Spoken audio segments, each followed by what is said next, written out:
Olá a todos! Neste pequeno vídeo, o que eu pretendo, como aliás costumo fazer nas unidades curriculares que leciono, dar-vos o feedback do que é que se pretendia com o eFólio A. E normalmente os eFólios que são disponibilizados nesta disciplina têm um carácter um bocadinho prático e não há, por vezes, uma resposta única. E por isso acho mais útil dar o feedback sob a forma de um vídeo para perceberem bem o que é que se pretendia. Vídeo este também é útil para, muitas vezes, para quem optar por exame, para perceber aqui um bocadinho o contexto do ordenamento do território e dos vários conceitos aqui lecionados. Portanto, era o objetivo do eFólio A que vocês identificassem ou uma horta urbana ou um corredor verde na vossa área de residência. Ou noutra que conhecessem. Claro que a área onde nós vivemos é mais fácil porque a conhecemos melhor.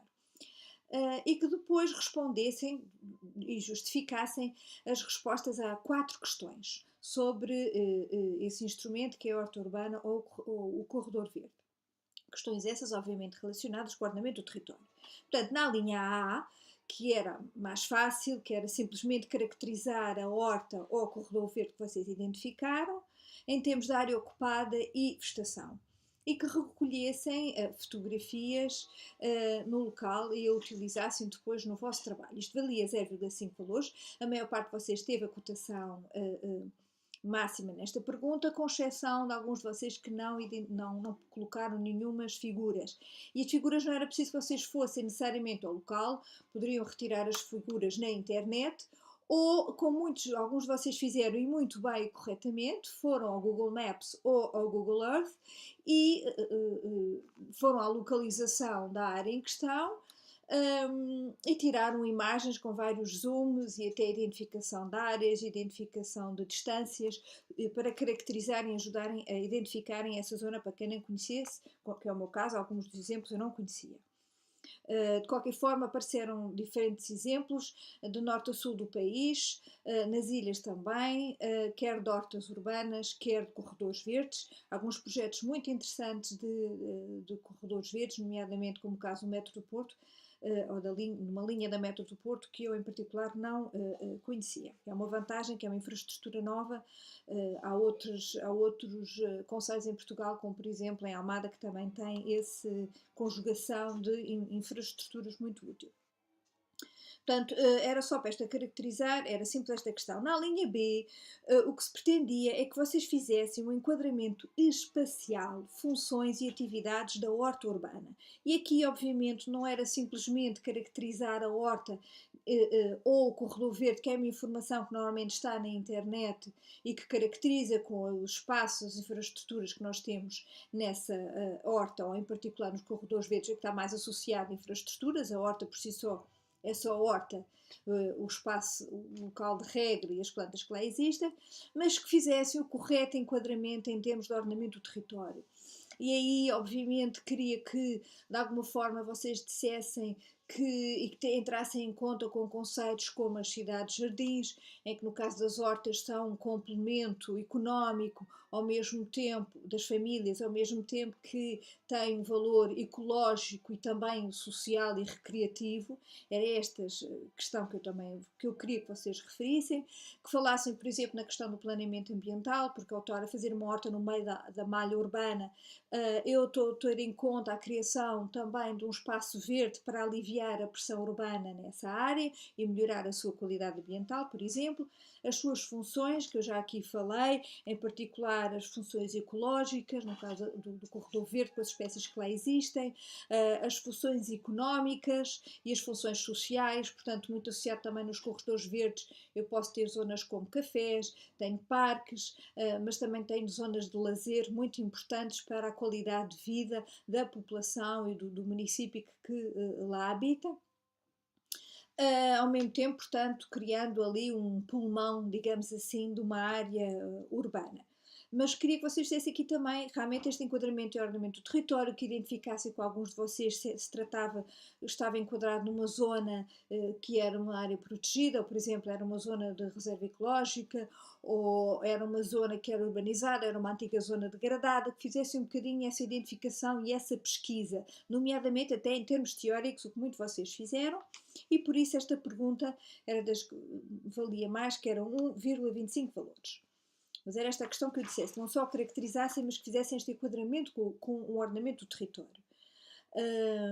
Daí a importância também de vocês perceberem este tipo de equipamentos. Depois, na linha C, era para vocês identificassem que variáveis em ordenamento do território utilizaria para caracterizar o planeamento de uma zona verde no meio da malha urbana. Esta pergunta valia um valor e que eu queria era que vocês justificassem que variáveis é que acham que são necessárias para caracterizar este tipo de infraestruturas, variáveis em ordenamento do território, que eu, por exemplo, necessito utilizar quando efetuo, por exemplo, um plano ou um outro instrumento qualquer de caracterização. E aqui muitos de vocês já sabem, porque está no manual, que nós temos as variáveis biofísicas naturais, antrópicas ou socioeconómicas. E aqui basicamente poderiam ou necessitariam para caracterizar de todas as variáveis biofísicas naturais, porque todas elas são importantes para eu saber, por exemplo, se é adequada uma horta ou um corredor verde. Nomeadamente, claro, algumas com mais importância do que outras, mas quer a topografia ou o relevo, não pode ser uma zona obviamente de grande relevo onde eu vou fazer uma horta ou um corredor verde, em termos de geologia e litologia, que pode ser importante para saber se há fonte de água ali ou não, o tipo dos solos, a rede hidrográfica e os recursos biológicos que normalmente estão associados a este tipo de infraestruturas, em particular quando estou a falar, obviamente, mais em particular nos corredores verdes. Mas também as biofísicas antrópicas seriam importantes para ver em termos do uso do solo, dos equipamentos, da paisagem, da qualidade do ambiente, que também é importante para verificar se de facto a qualidade do ambiente é boa ou má naquela região, e isso até melhora com a existência deste tipo de infraestruturas. Ou os riscos, por exemplo, também seriam importantes, podem também ser importantes, se for numa zona com risco de leito de cheia ou outro tipo de questões, são importantes também para caracterizar essa zona. E até quando eu estou a planear a existência desse, por exemplo, desse corredor verde ou dessa horta urbana que tem determinados requisitos. E depois as socioeconómicas, algumas também podem ser importantes, não tanto, por exemplo, a habitação, não faz muito sentido, que não é isso que se pretende para o uso de solo de uma horta urbana ou de um corredor verde, mas também outras questões como a demografia. Alguns de vocês, e muito bem, foram buscar os dados da população para saber se havia uma elevada pressão ou não nessa zona e que, portanto, no caso de um corredor, se previa um elevado número de pessoas que iriam utilizar essa zona ou não. Portanto, há também aqui algumas socioeconómicas que poderiam ser importantes. E o que eu queria é que vocês justificassem. Eu diria que eu não havia uma resposta única, embora tendo em conta esta explicação que eu dei, mas que um bocadinho justificassem, e não tanto simplesmente listassem as variáveis. Portanto, esta pergunta valeria um valor. Por último, queria que vocês explorassem o conceito de capacidade de carga e de capacidade de uso do solo. Basicamente, é o que está identificado no manual, no subcapítulo 3.5.9 e 3.5.10. Que, em termos da capacidade de carga, como o próprio nome diz, é se o meio e o uso do solo tem capacidade para aguentar esse determinado uso que estamos a fazer, que em princípio será um uso que não terá grande pressão, porque é uma zona de lazer, não é necessariamente uma zona de habitação, por exemplo, mas que tivesse em conta que a capacidade de carga é um conceito muito alargado e que ele inclui a capacidade física, ao número máximo de unidades do Sol, por exemplo, número de indivíduos máximos que esse meio ou que esse local admite, a capacidade de carga económica, também em termos de viabilidade. Imaginemos também que eu faço um corredor que é uma coisa extremamente dispendiosa em termos de infraestruturas e que depois, claro, nunca vou conseguir compensar esse custo. Portanto, é preciso também ver em termos desta capacidade de carga. A ecológica, e que neste caso, obviamente, uma zona urbana ou horta urbana não é o que vai ocasionar uma maior capacidade ecológica, porque por si só o que eu estou a adicionar são valores ecológicos, e a capacidade de carga social, Por exemplo, se eu estou a planear uma zona ou um corredor muito pequeno, onde é expectável um elevado número de população que vá para lá e que não o torne de ter imensa gente e eu não conseguir andar lá. É uma situação extrema, obviamente. Isto é o que se queria em termos de capacidade de carga, mas também queria que vocês falassem na capacidade do uso, ou seja, que é a quantificação da aptidão do território, que são dois conceitos muito relacionados, mas que no caso da aptidão do território é um conceito que pretende ou que está mais relacionado com um conjunto de usos e funções que eu devo considerar mais adequadas para aquele local. E esta pergunta valia 1,5 valores.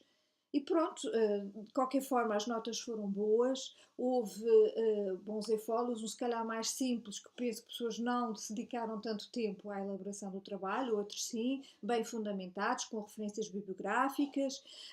Queria só chamar aqui a atenção que quando usam fotografias, essas fotografias devem ser devidamente referenciadas no texto, senão não precisa do seu contexto. Muitos de vocês eu pensava que não tinham figuras, que não faziam referência ao final ao longo do texto, só percebia quando percorria o documento e via que de facto tinham figuras muito importantes para eu perceber a área que tinham escolhido. E pronto, era isto que eu vos tinha para dizer. Continuação de um bom trabalho e já sabem que estou sempre disponível para vos auxiliar e vejam os comentários individuais que deixei a cada um. E bom trabalho para todos.